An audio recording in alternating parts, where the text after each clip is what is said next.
So from there, maybe just pause to turn in each direction and let anything catch your eye that might be a color, an object.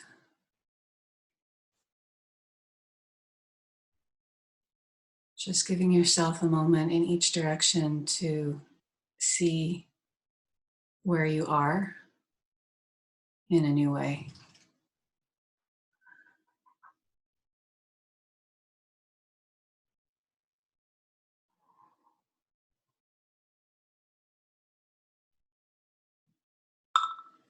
Knowing that anything at all can be an omen. Anything at all can be a teacher.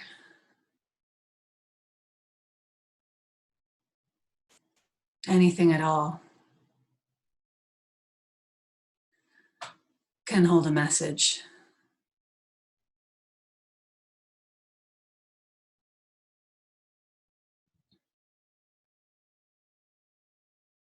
And if there's anything that you want to pick up and hold in your hand or just keep in your view, even if it's the back of your head view, as we carry on with the rest of our time together,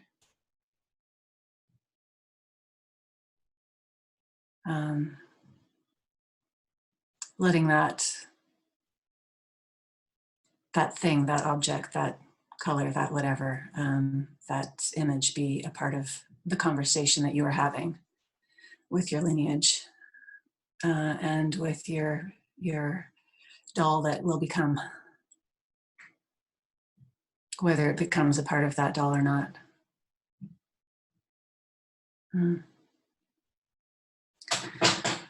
Okay, so returning together to here, how about just one word or a gesture from anybody who wants to offer a word or a gesture?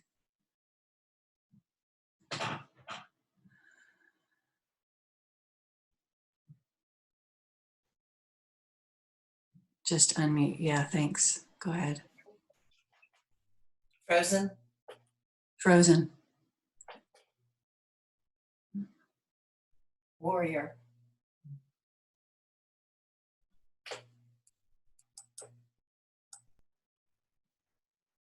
Warrior.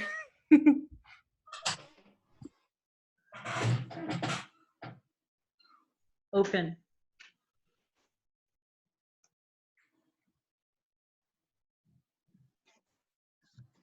These colors.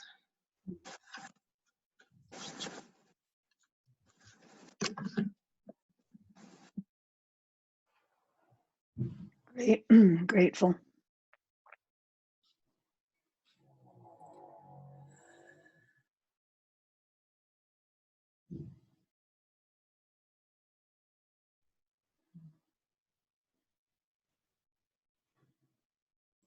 Persistence. Don't know if y'all heard that. That was persistence from Rachel. Yeah.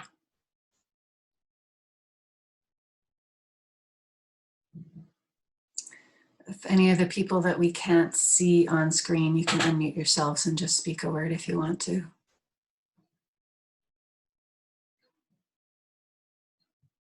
Or type it into the chat. Yeah. Okay, so whatever your experience was, whatever your experience has been or will be about ancestry as we are deeply in this time of change.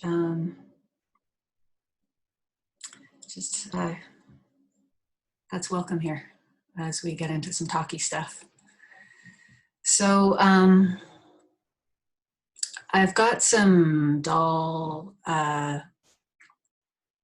kind of prototypes here that I can share, and I'm also interested to hear from you about what you would be interested in hearing.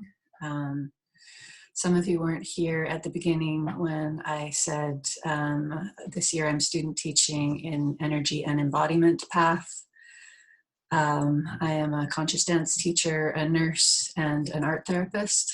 And one of the things I mentioned earlier, so I had been used to thinking of spell crafting, and doll making feels very much like spell crafting to me.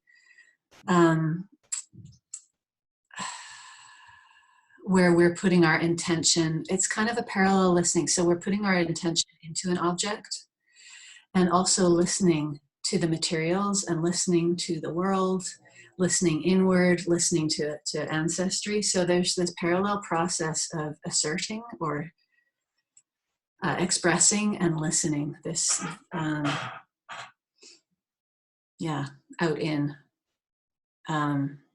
What does the world have to say, or what is my guides, my ancestors, my elemental connections have to contribute to this object that I'm carrying with me as a support to my intuition, as a support to my warriorship, or my thawing, or my resisting, or whatever it is that that each of us moves into this time with.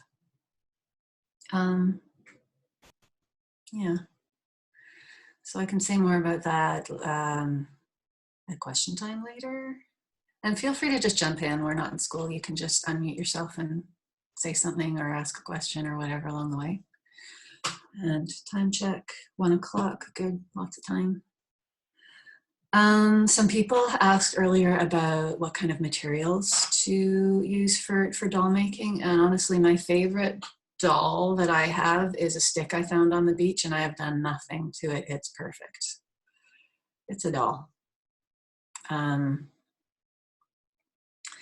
Sometimes I'll carry something around with me for a while, not knowing what it's going to become, but like a rock or a bead or a scrap of bark. Stuff that is available when you can't get out to the store easily. And I know things are opening up for some of us where we are with COVID, but some of us may still not want to be going out to busy, crowded places shopping for stuff, or maybe have income loss. So stuff, I love old clothes for doll making, the texture that they have. If you got something raggedy, consider it as a doll making material.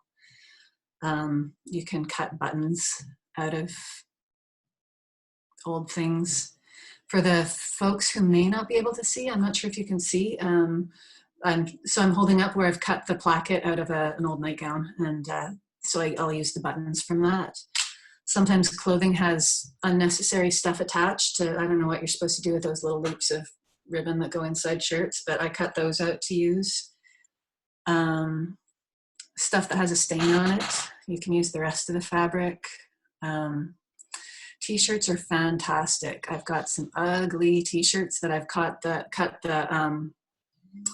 seams out of, and cut the necklines and the hems out of. And sometimes I use those things for garden ties or whatever.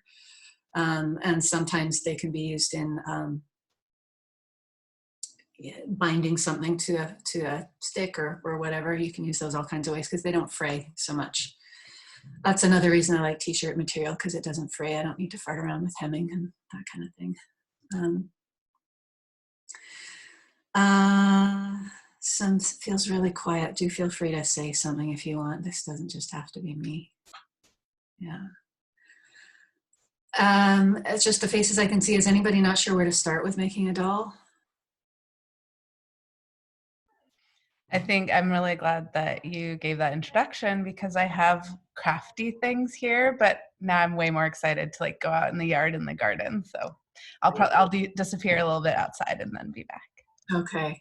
Hey, and I'll post a playlist or something that's, to kind of echo back to that experience of looking in each direction. You can do that outside too, look in each direction. And I'll post some music that you can do that in your own time if that's helpful for you, to just kind of get into that trancy receptive zone. Yeah, I see your thumbs up, Sandy, thanks. Okay. Yeah, and anything you don't need to leave, like you've already got stuff to make a doll, guaranteed. So there you go. So yeah. Fox, I would like to know how to get started. How to get started? Yeah, just like where do I begin? How do I look at all that stuff and go, okay, how do I begin? That'd be great. Yeah. Yeah, so that's that. Well, Okay, so that's that listening out and listening in. And, you know, as witches, we do this maybe a little differently, but a little the same as I might do with an art therapy client, where it's a lot of practice about maybe having an intention or a question, or just like, I don't even know what to ask. Things are so weird. How do we get through this time? Who do I even ask? You know, some of us have really clear connections with helpful ancestors, and some of us are muddling through that still. So, questions are great. Not knowing is great. I love not knowing. Having a time limit helps sometimes for some people, and having no time limit at all and just being able to walk around with this thing that got my attention that has a texture that I like, and maybe it's just that rubbing it in my fingers. So for me, doll is not just about a finished object. It's about my relationship to something in the material world that I'm carrying around with me. I mean, we've probably all put things in our pockets at times that might not be technically a doll, but yeah. But it's helpful, right? It's talking to us in some way. It's anchoring or nourishing or whatever. So that's one thing. Yeah. When I started making dolls with clients, with the idea of working with people's body stuff through doll making, I didn't quite know where to start, so I just made stuff and saw how it went. And I made things that were kind of fancy at first. And I can show you some fancy versions, I will, but I'm going to show you some simple versions first. So a really simple way to make a doll is with, and again, this is where the strips of t-shirt or whatever, this is made from strips of t-shirt. It could just as easily be a stick with stuff bound to it. So that's like a long piece and a short piece. So the arm sort of thing here is the short piece. And I just tied a knot in each end to make it look more like a hand. And then the long piece, I folded in half. So we've got legs and a head, sort of a thing. And then I just wrapped them together. You could use an elastic band for that. You could use a staple. You could sew it, you could tie it, whatever. And then that's just a basic structure that I can then clothe or wrap, or I can put a bead or a shell or something on the head. Oh, I just remembered a doll I left at home that's made from a broken plate and a feather and a postage stamp. And oh, and a little old broom, like anything. And it was bound together with wire. Yeah, just you can buy cheap wire, or you probably have some that already something that you bought from a store came in with a, you know, one of those plasticky twist ties that are extra long. Great, you don't need free stuff everywhere. So that, and this, so here's a version of that that's like, this one was made from pipe cleaners, same basic structure, but this one just has clothes on, and that's what makes it a doll. So, and that's like, I don't know, an old dress, an old sweater, some free fabric and some more free fabric, and stitches in the back that are really nothing fancy. So naked version, clothed version. This, I don't know. Oh, I think I actually did make some little teddy bears. So again, old sweater, felted, cut two shapes, still sew them together, stuff them with something, stuff them with anything, stuff them with scraps of your thread scraps or plant material. Hair kind of weaves its way out again. I've tried stuffing things with my hair. It's slippery stuff. It gets prickly on the outside. And here is a version of the two pieces of fabric sewn around the edges doll. This is an Inuit from a printmaking studio. And when they were figuring out what to do with printmaking, they printed, cut, it's blank on the back. I've seen in art galleries actually from children's drawings. Their artist parents appropriated their children's drawings and made them into a stuffed toy with this exact thing. So paint on fabric or whatever. Put a back on it, stuff it with whatever you like. And you know, hidden treasures, you may have magical objects that you want to not be visible. They can go inside. I'm a big fan of pockets and windows. A lot of my, you know, paper dolls are also a thing. So you could collage a doll. I love with kind of collage things, cutting windows in so that I can see something else behind it. I love little pockets that things can be hidden in. Yeah. And you know, you probably have clothes that already have a pocket. You can just cut that out and use it. If it's, you know, sometimes you inherit stuff that's kind of gross, but it's got useful stuff. Sometimes I just do the clothing, actually. So this again is old t-shirt, my favorite, and I'm kind of into making dresses and coats with no people in them. So that's just some kind of a flap with something that I thought looked nice. And this is like a magic little dress with no doll. If you want to get fancier, I mean, pipe cleaners are actually a great starting place, and you can make a structure and then sew a frame around the edge, and then it's movable. So you can either wrap it or sew stuff onto it. If you want to get fancier, starting with a body, and that's a little sheep. I did not make this one. This is just a little body with arms and legs stuck onto it. And you can either make them like, so this is all body. It's got kind of a lightning bolt across it and a little face. And that's like a plush velour sort of a thing. Sewed the face on, stitched the face. 2 pieces of fabric, well, 3 pieces of fabric if you count the face. Wonky shape.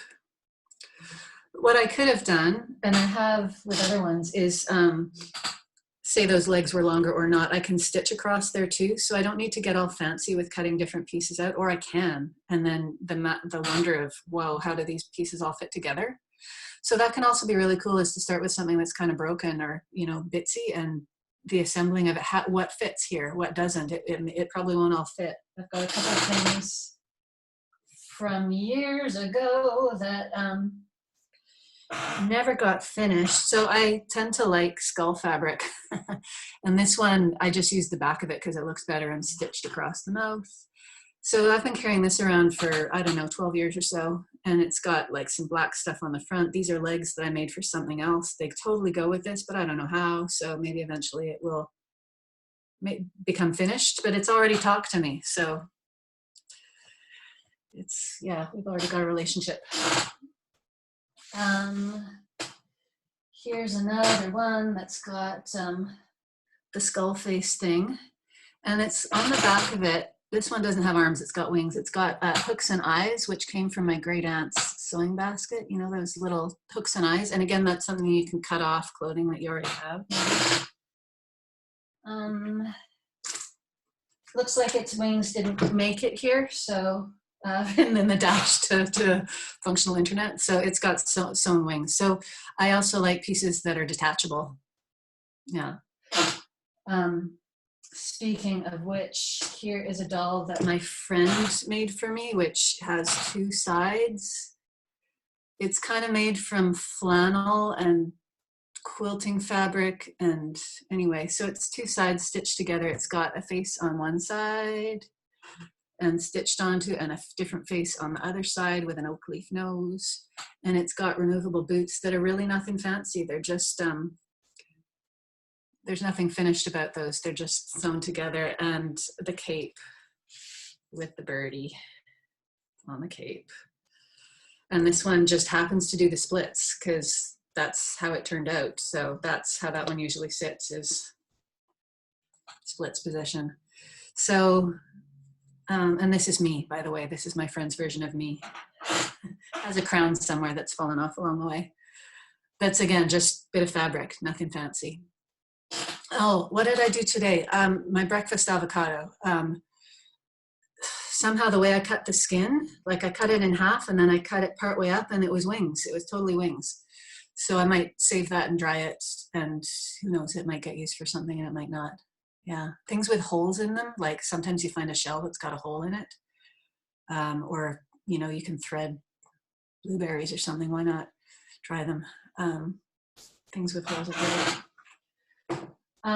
Sometimes my things don't get all the way finished, or sometimes, so this one, I love the way the worked with the things in the fabric. So the mouth part has these great circles, and so if the fabric's already talking, like, okay, so that one got circles in the belly and circles in the mouth part, and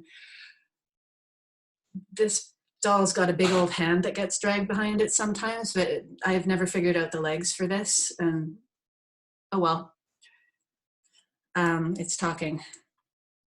This one I did cloth genitals for a while, so you can just do one body part. It can your object can be human or non-human, whatever. And sock monkeys. This one's a sock bunny in progress. So, and I can put a link to a sock monkey pattern if that is accessible for people. It's only got one eye. There's another sock monkey. Yeah, this place is full of dolls. Holy crap, Rachel could totally do this thing. You wanna huck it over? Yeah, I'll grab you the others there. Okay. Sock.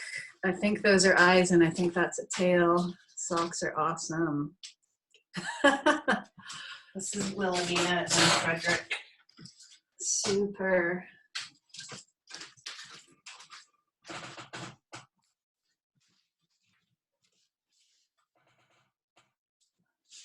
Socks are great.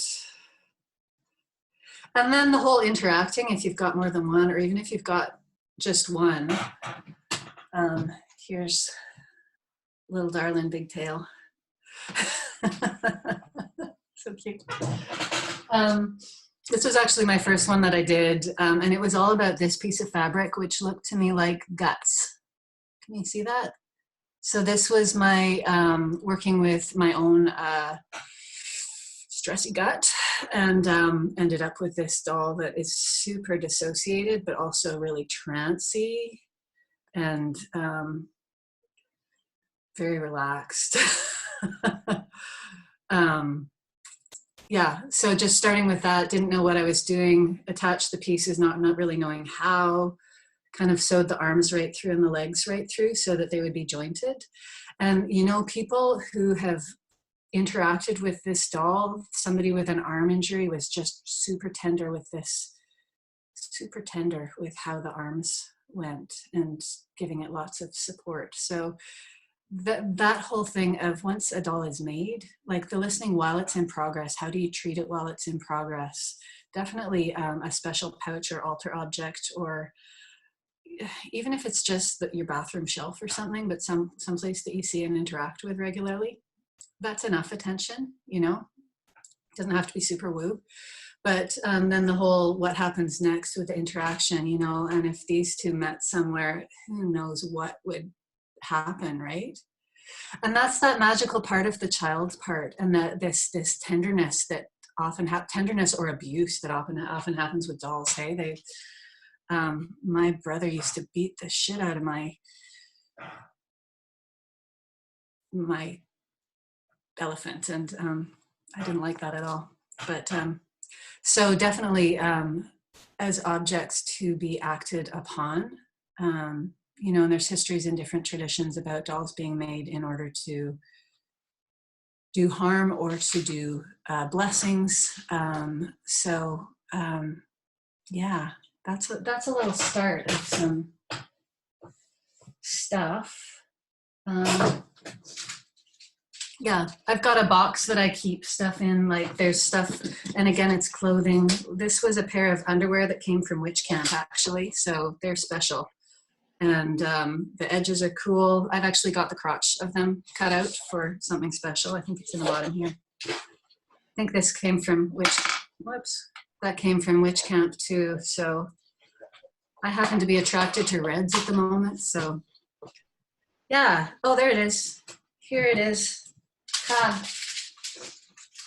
The magical red satin crotch. I don't know what that's going to be, but it's going to be special. So, Fox, your dolls are divine and inspiring. So yeah, so go ahead and jump in. Go ahead and jump in. Yeah, I just want to touch your dolls and make dolls. I wish you could touch these dolls. Maybe at camp next year, for those of us who can get there, we can bring whatever we've made and they can have a party. They can have an affinity group.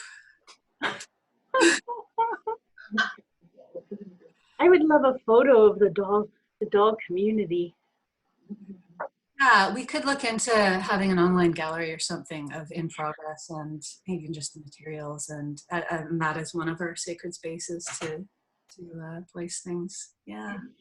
Thank you so much. Oh, my pleasure. We got like 11 minutes.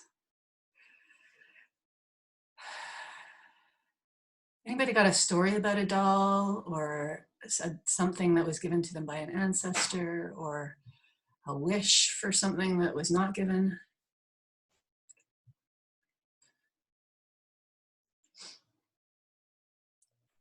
I do have something that happened during the meditation. So today would have been my mother's 78th birthday. So I went into this fully expecting for my mother to come to me, since it would have been her birthday. But that didn't happen. I went all the way back to my original ancestor, to the original matriarch of my clan, of my line. And it was unusual.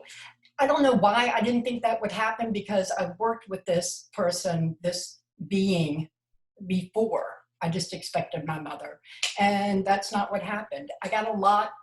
I know where to go and what I need to do with this doll.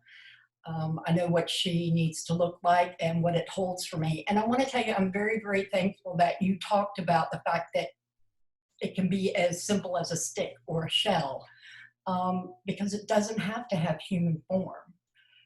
It's, I'm thankful. Thank you. That's all. Thanks.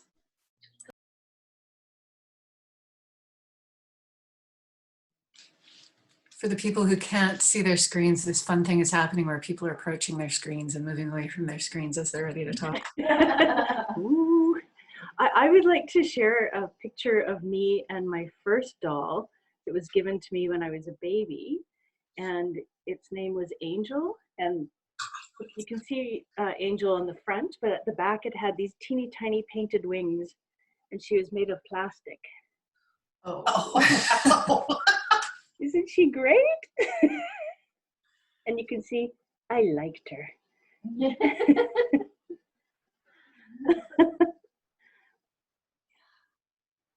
And I bought a doll about 8 years ago at a craft fair. I bought one for my colleagues' 2 children, and then I thought I went back because I really want one for me. So I realized that she's going to be part of this magic for me, and her name is Hannah. And we're going to have, I'm going to do some magic around bracelets. So we're going to each share a bracelet as our always connection. Yay!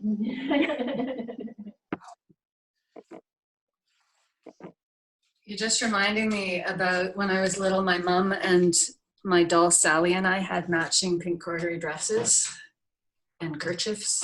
It's the 70s.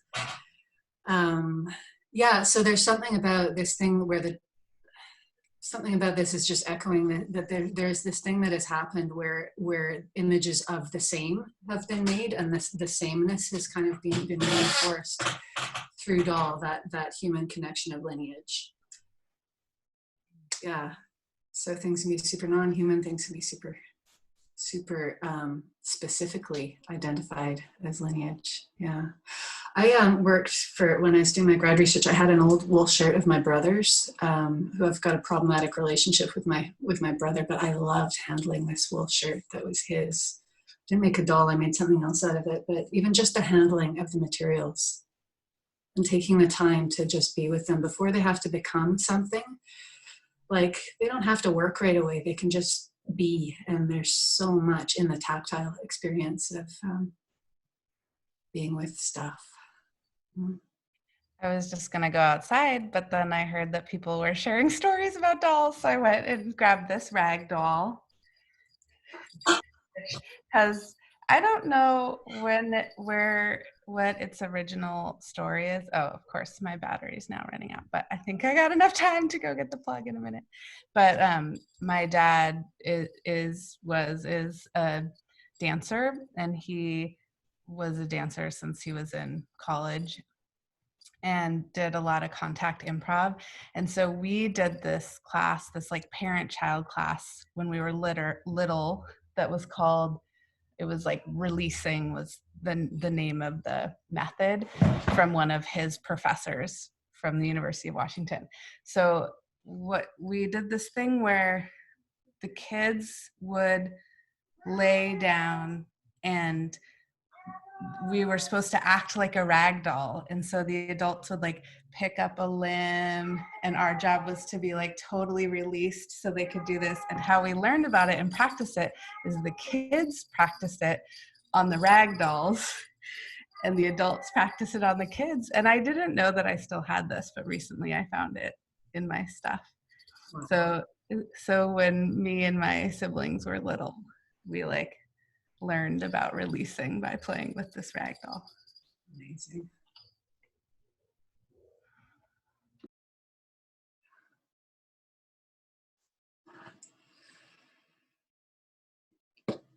Got a couple minutes left before we need to close. Thank you. Like a piece of fabric, or do you need to blow your nose? I need to blow my nose. Oh yeah, that I have. I have all sorts of My trusty helper, whose apartment I've crashed, is going to help me to blow my nose. Oh, and that's getting recorded. Yeah, sorry, I forgot to mention we were going to record, and I didn't start recording until the music had started, so nothing before that was recorded. Okay, well, maybe I'll just say then for folks who are listening to the recording that we made our sacred container by facing each direction and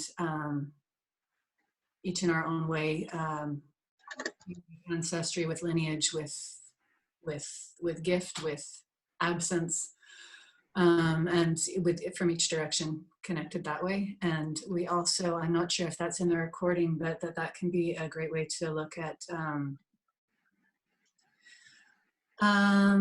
your environment, and when you're looking for materials to kind of go a little fuzzy, and you know how to do that, and see from a different perspective. So in this case, turning and facing the direction, but you can also do above and below. You can get down on the floor and look up at things in different ways and just see differently. And if you are into dancing your question, dancing your inquiry as you're out in your backyard, like some are going to do, or in your, I don't know, cast off clothing pile, or in your space, in your kitchen, just to see potential doll making materials that show up from being in a movement trance that includes shifting of perspectives and possibly including turning to the directions, with that sense of lineage and moving into the work that we are faced with personally or globally, or yeah. That's what we talked about.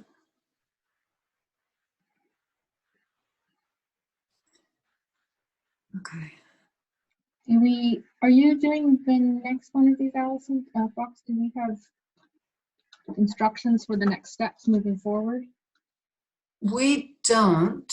I don't know if so originally Willow was going to offer, and then Willow needed to step back. And so I'm not sure if Willow is going to step forward, or I'm happy to do more, or if other people will step forward. And, you know, if people wanted to have making time in small groups too, that's totally something that as a community, anybody can offer anything. Exactly. Craft nights. Fridays. Yeah, which are already happening, right? Do you want to say something about that, Beat? Every Friday from 7:30 to 9:30, there's a craft night open to everyone, witches and everyone else. I can post the links on the Witch Camp page. I haven't done that yet because it's not officially a Witch Camp thing. It's in my personal room. Also, My Zoom space is available to use if anyone wants to host a craft night or a time. I can set that up. I don't have to be there necessarily. And we can do extra craft nights sometimes too, because I love that shit. So I will post, if that's okay, Ruby, the info about craft night somewhere on the webpage. I think that should be okay. And that can certainly be a place. All sorts of folks come and do all sorts of crafts, but it is a nice casual, communal, social environment to do whatever you fancy crafting-wise. Last night or Friday night, I guess, I was working on putting like my tomatoes, like propping them up better. That's Crafting what I did vegetables. in the background. They were all on the ground, so I had to like tie them up. That was my craft. Awesome. That might be something that people would want to organize in time zones too. Yeah, I'm definitely working time zones. Different time zones. Cool. Okay, well,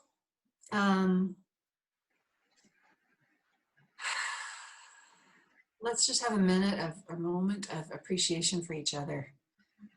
And our courageous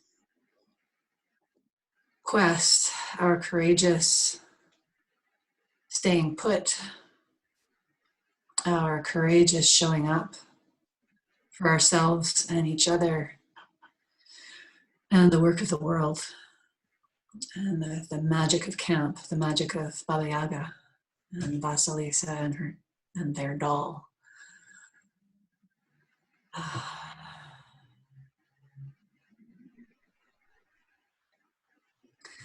And extending that out, let's thank the center, or let's actually thank our lineage, each in our own way. Thank our lineage. Those that we're already working with, those who came today, those who may long to work with us, who we may not yet have connected with us.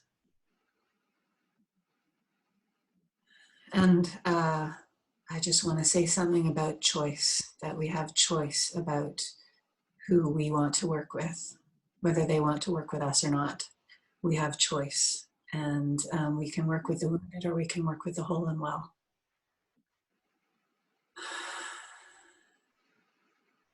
So grateful to all the lines of culture and craft and vocation and blood which brought us here.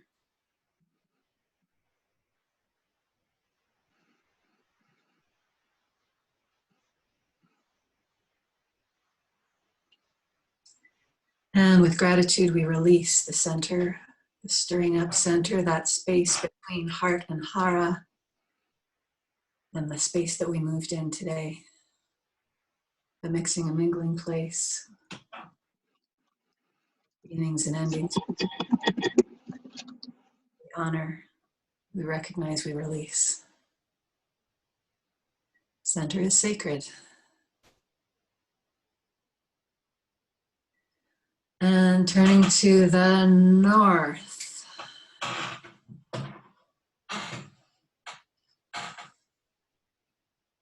With gratitude, with acknowledgement, with whatever words you want to add in there. Releasing earth. Earth is sacred.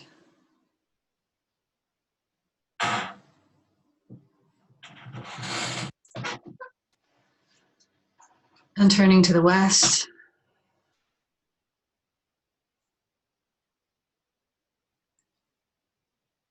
With thanks. With acknowledgement. With release. Water is sacred.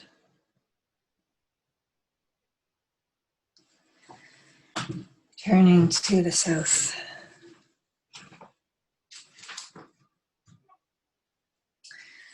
With gratitude, with acknowledgement, with release. Fire is sacred.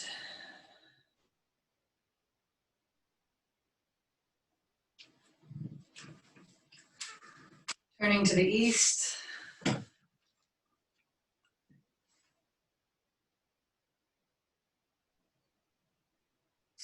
And appreciation, recognition, and release. Air is sacred.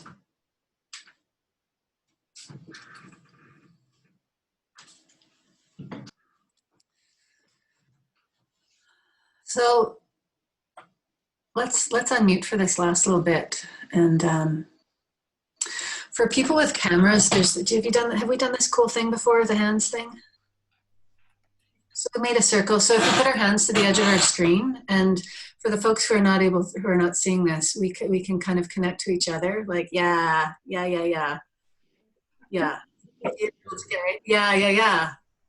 So we're in a circle, and we've got Kathleen. Can you reach your arm out to the side, Kathleen?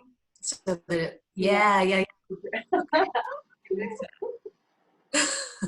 Visually, and so glad to have been here with all you. Yay. So next time will be posted. And merry meet and merry parts. Let's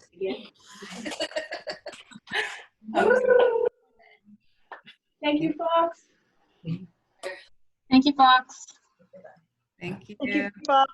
Yeah. Thanks everybody for coming. Thanks, Rachel, for the internet. I posted the link to the craft night in the chat there. It's that link every time. It's not a different meeting each time. So if you go on that link every time, it'll take you there for the most part. Thank you. That's great. Thank you. Thank you, everyone. Ruby, I'm coming back to your place. I know. I don't want to leave. You're all so beautiful. It's so good to see you. I didn't expect to be taking my paints out. It's been inaugurated with its first paint splotches. Have fun with that. I was trying not to scrape it off without doing unexpected functions on my computer. We could end recording now. Oh yeah, right. Thanks, Pete.